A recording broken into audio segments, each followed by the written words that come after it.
Welcome back. నగదు లావాదేవీలను తగ్గించడానికంటూ కేంద్రం, ఐటీ శాఖ, ఆర్బీఐ, బ్యాంకులు తీసుకుంటున్నటువంటి నిర్ణయాలు సామాన్యుడిని బెంబేలెత్తిచ్చేస్తున్నాయి.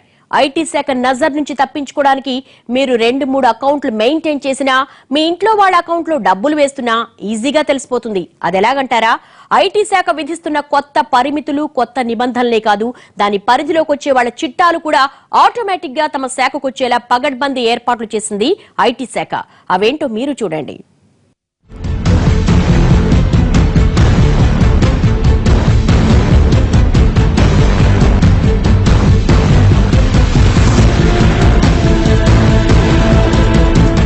కొత్త ఏడాదిలో కేంద్రం నగదు లావాదేవీలను తగ్గించడం మాట అటుంచితే 10 లక్షలకు మించి లావాదేవీలు జరిపే వారిపైన కొరడా ఝుళిపించడం ఖాయంగా కనిపిస్తోంది. ఒక వ్యక్తి ఏడాదిలో 10 లక్షలకు మించి బ్యాంకుల్లో లావాదేవీలు జరిపితే అతనికి ఐటీ శాఖ నోటీసులిచ్చి ఆ మొత్తం ఎలా వచ్చిందో లెక్కలు తీస్తుంది. ఆ వ్యక్తి జీతం ఎంత, అతనికి ఇతర ఆదాయ మార్గాలున్నాయా, స్థిరాస్తుల నుంచి వేరే ఆదాయాలు వస్తాయా, ఆస్తులు అమ్మడం వల్ల ఏమైనా ఆదాయాలు వచ్చాయా, వాటన్నింటికీ పన్నులు సక్రమంగా చెల్లించారా లేదా, ఇలా అన్ని లెక్కలు వేస్తుంది. ఇందులో ఏదైనా తేడా వస్తే భారీగా పెనాల్టీలు వేసేందుకు సిద్ధమవుతోంది.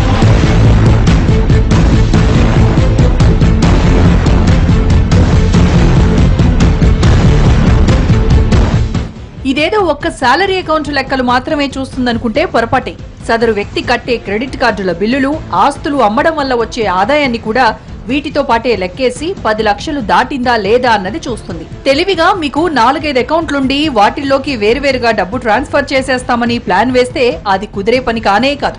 ఎందుకంటే ఒక వ్యక్తికి ఎన్ని అకౌంట్లున్నా ఆ అకౌంట్లన్నింటి లావాదేవీల మొత్తం 10 లక్షలకు దాటకూడదు. అంటే మీరు మీ డబ్బులు ఒక అకౌంట్ నుంచి మరో అకౌంట్ కి బదిలీ చేసినా ఆ మొత్తాన్ని కూడా ఒక లావాదేవీగా తీసుకుంటుంది. ఇలా మీకు ఎన్ని అకౌంట్లున్నాయన్న విషయం మీ పాన్ నెంబర్ ఆధారంగా గుర్తిస్తుంది. ఒకవేళ మీరు మరింత తెలివిగా ఆలోచించి మీ భార్య అకౌంట్లోకో, మీ ఇంట్లో పిల్లల పేర్ల మీద తీసుకునే అకౌంట్లలోకో డబ్బులు వేద్దామనుకున్నా అది ఇబ్బందే. ఎందుకంటే ఆధార్ కార్డు నెంబర్ ఆధారంగా మీ ఇద్దరి మధ్య ఉన్న బంధాన్ని కేంద్రం ఇట్టే పసిగట్టేస్తుంది. అంటే మీకు వచ్చే ఇతర ఆదాయాన్ని మీ భార్య అకౌంట్లో వేయాలనుకున్నా ఇబ్బందులు తప్పేలా లేవు.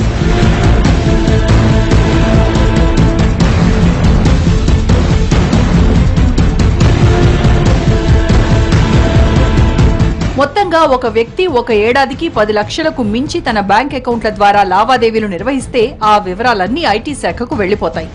ఇంకా చెప్పాలంటే ఆ సమాచారాన్ని మీ బ్యాంకులు, ఇతర ఆర్థిక సంస్థలే నేరుగా ఐటీ విభాగానికి చెప్పాల్సి ఉంటుంది.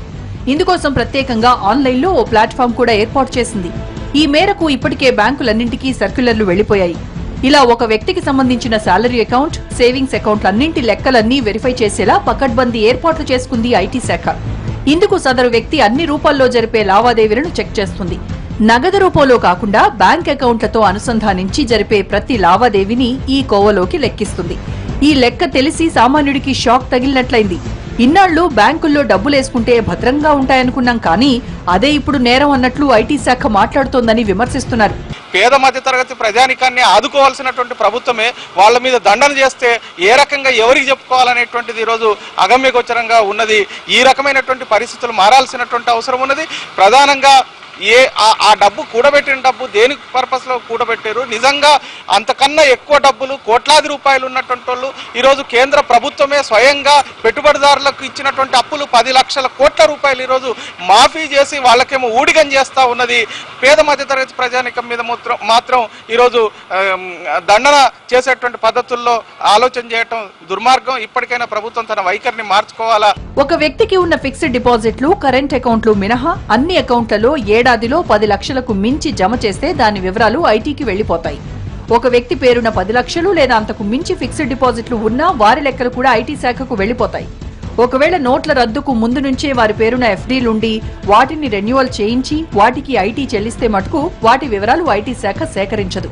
అంతేకాదు, సదరు వ్యక్తి తనకున్న క్రెడిట్ కార్డు బిల్లును ₹1,00,000కు పైబడి నగదు రూపంలో చెల్లించినా సదరు వ్యక్తి వివరాలు ఐటీ శాఖకు బ్యాంకులు పంపిస్తాయి. అంతేకాదు, ఒక ఏడాదిలో క్రెడిట్ కార్డుల బిల్లులు కట్టేందుకు 10 లక్షల రూపాయల మేర చెక్కులు ఇచ్చినా లేకపోతే నగదు బదిలీ చేసినా సదరు వ్యక్తి వివరాలు ఆదాయపు పన్ను శాఖ సేకరించి ఆరాలు తీస్తుంది. ఇలా ఎటు నుంచి అడుగులేయాలన్నా వీలు లేకుండా అన్ని వైపుల నుంచి ఇన్కమ్ ట్యాక్స్ డిపార్ట్మెంట్ కట్టడి చేస్తోంది.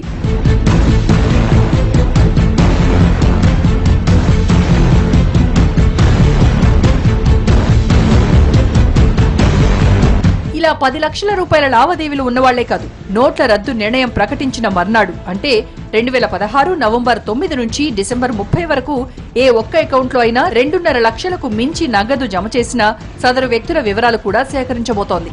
ఇక ఇదే పీరియడ్ లో కరెంట్ అకౌంట్ లో 12.5 లక్షలకు మించి డిపాజిట్ చేసిన వాళ్ల మీద కొరడా ఝుళిపించనుంది.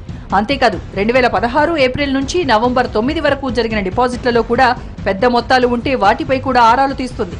ఒకవేళ వ్యక్తులు కాకుండా కంపెనీలపైన ఇదే స్థాయిలో దృష్టి పెట్టింది.